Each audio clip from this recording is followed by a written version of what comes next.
भगवान राम ने बार बार अपना सिर झुका के प्रयागराज की भूमि को प्रणाम किया और उसकी महिमा अपने बंधु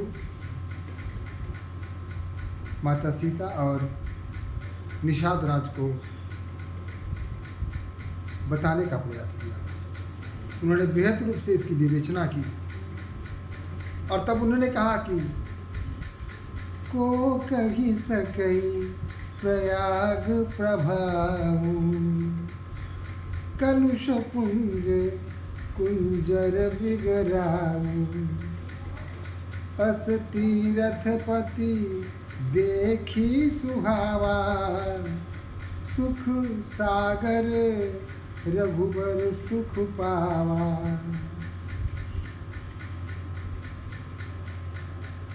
वहाँ कोई भी पुण्यात्मा वास कर ही नहीं सकता, निवास कर ही नहीं सकता। पाप जहाँ टिक ही नहीं पाता है, जहाँ झूठ नहीं चलता है, चारों तरफ धर्म की चर्चा होती है, अगर कोई पापी भी वहाँ आ जाए तो वहाँ आते ही वहाँ की जो बनावट है, संगम की जो शीतल हवा है, त्रिवेणी की के जो निर्मल जल है, पावन जल है, उनके स्पर्श से उनके सारे पाप उससे दूर हो जाते हैं। मन में अगर कलुष भाव है तो उन भावों का स्वयं ही समाप्त हो जाता है। मनुष्य का मन निर्मल हो जाता है। चारों तरफ भक्ति का वातावरण है। यह देखकर के भगवान राम अत्यंत सुखी हो जाते हैं, आनंदित हो जाते हैं। कही सिय लखन ही सखही सुनाई, श्रीमुख तीरथ राज बड़ाई। माता सीता को, लखन जी को और अपने सखे मित्र निषाद राज को अपने श्रीमुख से तीर्थराज की बड़ाई भगवान श्री राम कर रहे हैं। करी प्रणाम देखत बन भागा, कहत महात्म अति अनुरागा। वहाँ के जो बाग हैं, तराग हैं, वहाँ के जो वन हैं, वहाँ के जो पेड़ पौधे हैं, वहाँ के जो जीव जंतु हैं, वहाँ के जो रहने वाले मानव समुदाय हैं, इनको बार बार देखते हैं और सुख पा रहे हैं। भगवान श्री राम ने भली भांति और नियम के साथ प्रयागराज की भूमि की पूजा की और पूजा अर्चना करने के बाद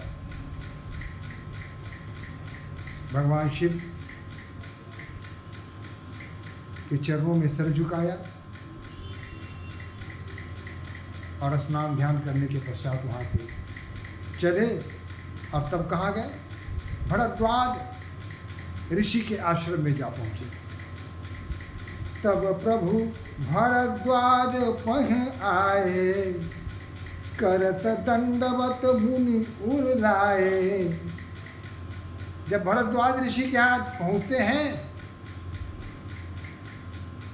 मुनि जब देखते हैं भगवान राम अपने भ्राता लक्ष्मण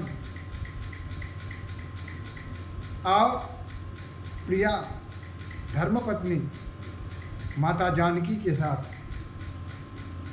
उनके सामने आए हैं, उनके कुटिया पर पधारे हैं, तो गदगद हो जाते हैं, भाव विह्वल हो जाते हैं। भगवान राम उनका चरण स्पर्श करते हैं, लेकिन संतोष कहाँ हो रहा है। भरद्वाज ऋषि भगवान राम को लेकर अपने बाहों में भर लेते हैं, अपने हृदय से लगा लेते हैं। ब्रह्मानंद राशि जनु पाई, मुनिमन मोद न कछु कही जाए। मुनि के मन में कितना आनंद है, कितनी प्रसन्नता है। हमारे गोस्वामी जी कहते हैं कि यह कहना कठिन है। ऋषि को तो लगा जैसे ब्रह्मानंद ही मिल गया हो, ब्रह्म का आनंद ही उन्हें प्राप्त हो गया हो। ब्रह्मानंद राशि जनु पाई, ब्रह्मानंद में जैसे विलीन हो गया। दिन असीस मुनीस उर, अति आनंद असि जानी, लोचन गोचर सुकृत फल, मनहु किए विध आनी। मुनि ने भी अपने हृदय से उन्हें लगाया और आनंद की भावना में बह चले और हृदय से उन्हें आशीर्वाद दिया। उनको लगा कि उनको आंखों को शीतलता मिल गई है। कभी कभी ऐसा लगता है जिसे हम पाना चाहते हैं, क्या पाना चाहते हैं इसका पता नहीं चलता, लेकिन हमारे मन में यह भाव आता है कि मुझे जो चाहिए वह मुझे मिला नहीं है, मुझे क्या चाहिए इसका ज्ञान नहीं है। भगवान राम को जब देखा तो मुनि को लगा कि मुझे तो यही चाहिए। मुनि जानते थे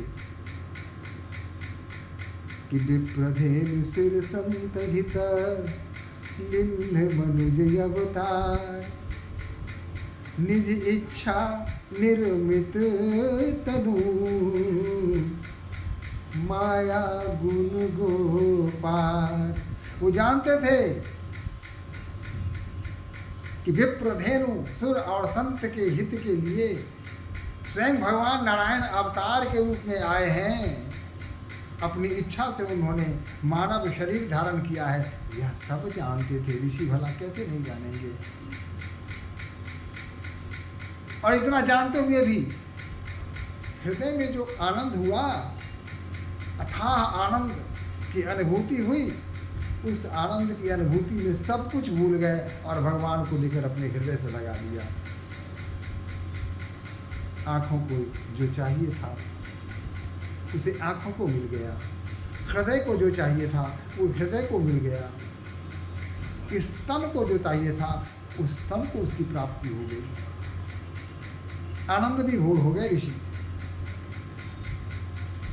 कुशल प्रश्न करी आसन दीन्हे, पूज प्रेम परिपूरन किन्हे। समाचार पूछा, प्रभु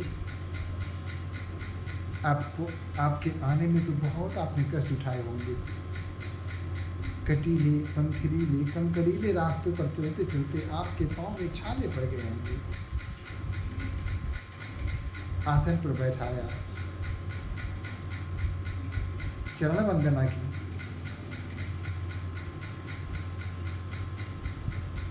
और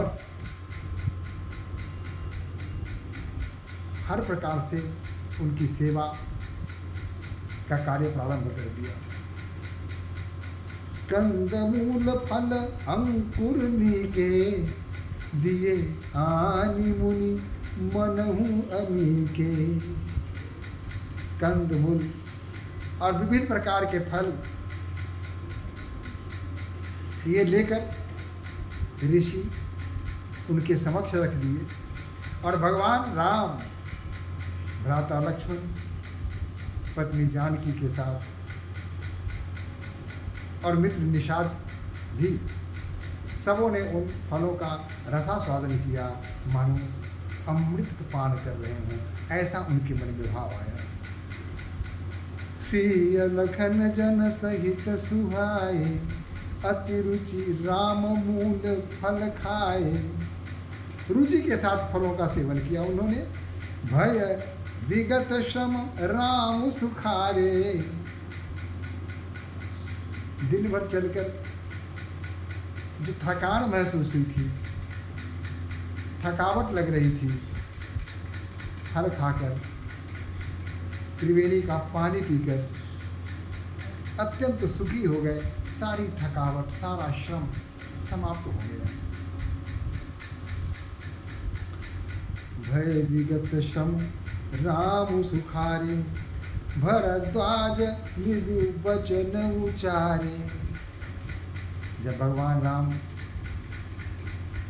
सुखी हो गए, संतुष्ट हो गए, आश्वस्त हो गए, श्रम से जो शरीर में थकावट हो गई थी, वह सब अपने आप दूर हो चुका था। तब भरद्वाज मुनि अत्यंत विनम्र भाषा में उनसे कहते हैं आज सुफल तपु तीरथ त्यागू। आज सफल जप जोग विरागू। सफल सकल शुभ साधन साजू। राम तुम्हि अवलोकत आजू। राम तुम्हि अवलोकत आजू। कि आज मुझे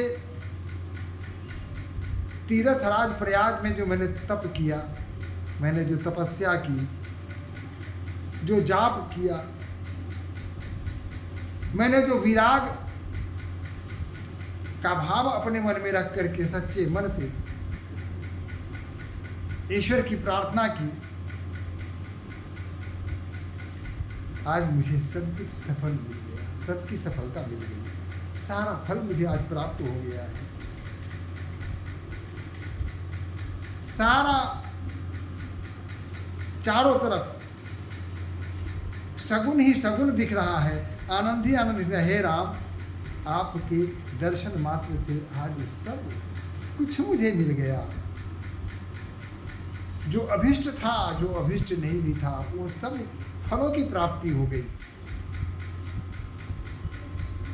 आपके दर्शन मात्र से। राम, लाभ अवधि सुख अवधि न दूजी। तुम्हारे दरस आस सब पूजी।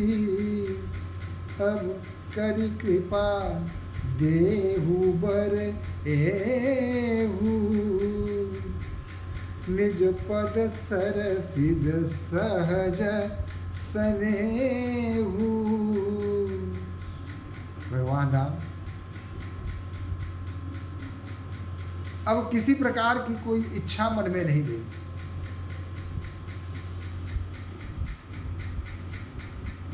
भौतिक इच्छा की तो बात ही क्या है, आध्यात्मिक इच्छाएं भी पूरी हो चुकी हैं।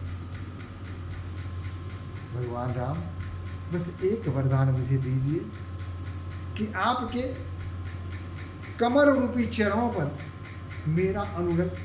मेरी अनुरक्ति सदैव बनी रहे, स्वाभाविक प्रेम बना रहे, इसमें कोई कमी नहीं हो। राम, यही आपसे प्रार्थना है, यही मुझे वरदान दे दीजिए। कर्म वचन मन छारी छलू। जब लगी जलू न तुम्हार। तब लगी सुखी सपने हूँ नहीं। किया कोटि अपराध। जब तक छल प्रपंच को छोड़कर सच्चे हृदय से आपके चरणों में अनुरक्ति नहीं होगी, तब तक चाहे हम लाख उपाय करें, सुख की प्राप्ति नहीं हो सकती, आनंद की प्राप्ति नहीं हो सकती। लेकिन राम, परम ब्रह्म परमात्मा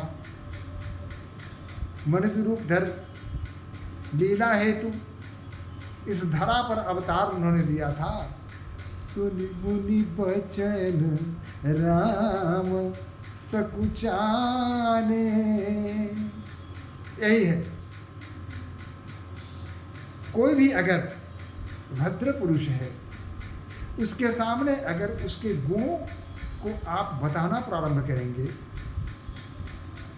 तो वह व्यक्ति विनम्र हो जाता है, संकोच में आ जाता है, उसे झेप का अनुभव होने लगता है। लेकिन वैसे जो उनके गुणों का बखान कर रहा है वह कोई झूठ नहीं कह रहा है, कहीं से मिथ्या नहीं कह रहा है, सब सच्ची बातें कह रहा है। जो उस भद्र पुरुष में गुण है उन्हीं गुणों को वह सामने रख रहा है। तो चूंकि उनके समक्ष रख रहा है, यह सुन के उनको संकोच होता है। लेकिन जो दंभी होते हैं, अहंकारी होते हैं, जो उनमें गुण नहीं है, बना करके अगर कहा जाए तो दंभ से भर जाते हैं, अहंकार से भर जाते हैं। तो मैं तो यह हूँ, और फूल जाते हैं। भगवान राम के सामने जब इस प्रकार की वाणी ऋषि कहते हैं तो राम विनम्र हो जाते हैं, संकोच होता है। भाव भगति आनंद अघाने, लेकिन ऋषि के मन में जो भाव था, भगवान राम के प्रति उनके हृदय में जो भक्ति थी, और स्वागत के क्रम में जिस आनंद का भाव था उनके मन में, जिस आनंद के साथ उन्होंने सारे कार्य को पूरा किए, यह देख करके राम भी अत्यंत प्रसन्न हो गए। संकोचशीलता हुई, लेकिन प्रसन्न हुए। तब रघुबर मुनि सुजसी सुहावा, कोटि भांति कही सब ही सुनावा। और तब भगवान राम ने मुनि की प्रशंसा की। उन्होंने बताया कि उन्होंने कैसा तप किया है, उनकी जीवनचर्या कैसी है, खान पान क्या है, ईश्वर के प्रति भक्ति कितनी है, कितना चिंतन करते हैं, किस प्रकार उनका हृदय परोपकारी है। इन सभी भावों के विषय में, उनके गुणों के विषय में उन्होंने बृहत रूप से वर्णन किया। यह सब बताया। मुनि रघुवीर परस्पर नवहि, बचन अगोचर सुख अनुभवहि।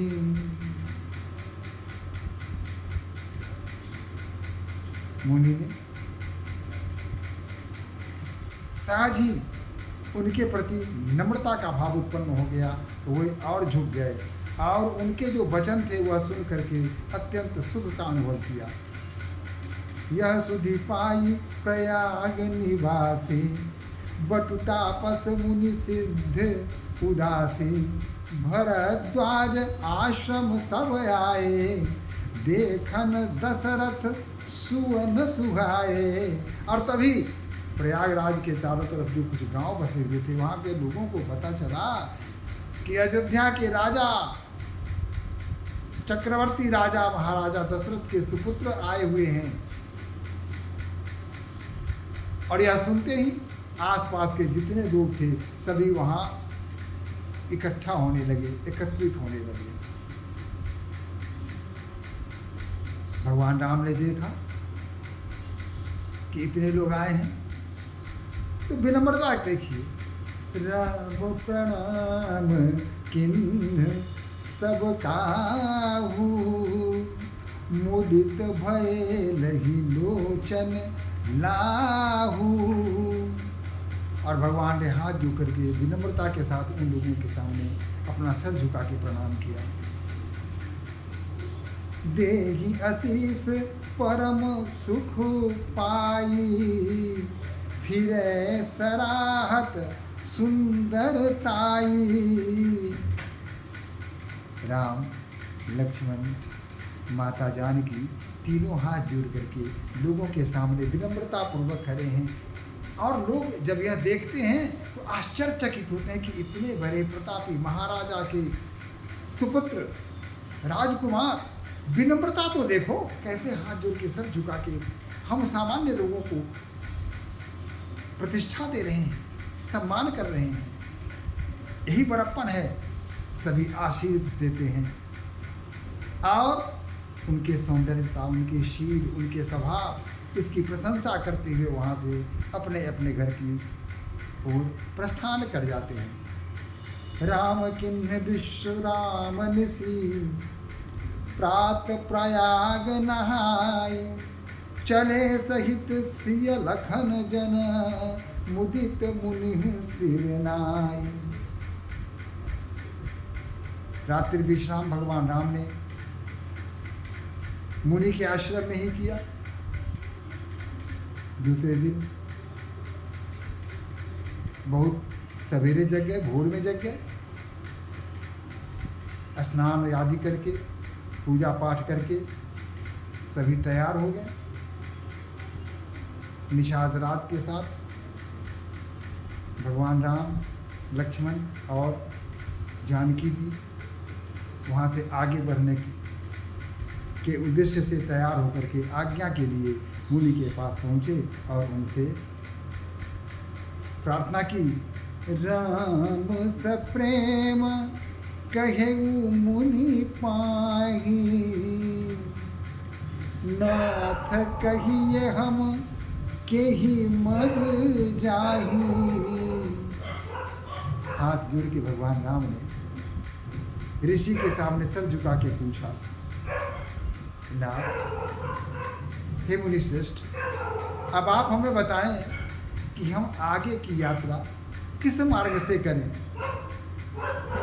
मन भी है से राम सन कही, सुगम सकल मग तुम कहूँ अहि। मुनि तो सब जानते थे। क्या नहीं जानते थे मुनि? मुनि नहीं जानते थे कि राम कौन है। ये सामान्य राजकुमार नहीं है। इस बात से पूरी तरह भिज्ञ थे। कहा कि राम जो संसार को मार्ग दिखाता हो, उसे भला कौन मार्ग दिखाएगा? उसके लिए दुर्गम क्या हो सकता है? और तब उन्होंने अपने शिष्यों को बुलाया। लगभग 50 शिष्य दौड़ के वहाँ से आए। जब उनको शिष्यों को पता चला कि भगवान राम को का मार्गदर्शन करने जाना है, तो फिर क्या था, सभी भाग के आ गए। हम जाएंगे 50 आ गए। सब ही राम पर प्रेम अपारा, सबों के हृदय में राम के प्रति अपार प्रेम था। सकल कहीं मगु दीख हमारा, एक कहा कि हमको देखा हुआ है, हम जानते हैं। दूसरा कह रहा है मैं भी जानता हूँ, इस वन का एक एक चप्पा से मैं भिज्ञ हूँ। मुझे मालूम है कौन सा मार्ग कहाँ जाता है, कैसे जाता है, सबसे सुगम मार्ग मुझे मालूम है। आपस में शिष्य बहस कर रहे हैं। लेकिन मुनि ने क्या किया? मुनि बटु चारि संग तब दीने, जिन बहु जन्म सुकृत सब कीने। और मुनि ने 4 शिष्यों को छांट करके उसमें से भगवान राम के साथ लगा दिया। उन शिष्यों को जिन्होंने अपने पूर्व जन्म में बड़े कृत्य किए होंगे, सुंदर सुंदर कृत्य किए होंगे, बड़े पुण्य का काम किए होंगे, ऐसे पुण्य आत्माओं को अवसर मिला भगवान का मार्गदर्शन करने के लिए। और भगवान राम, माता जानकी, भाई लक्ष्मण और सखा निषाद रात के साथ वन की ओर प्रस्थान कर जाते हैं।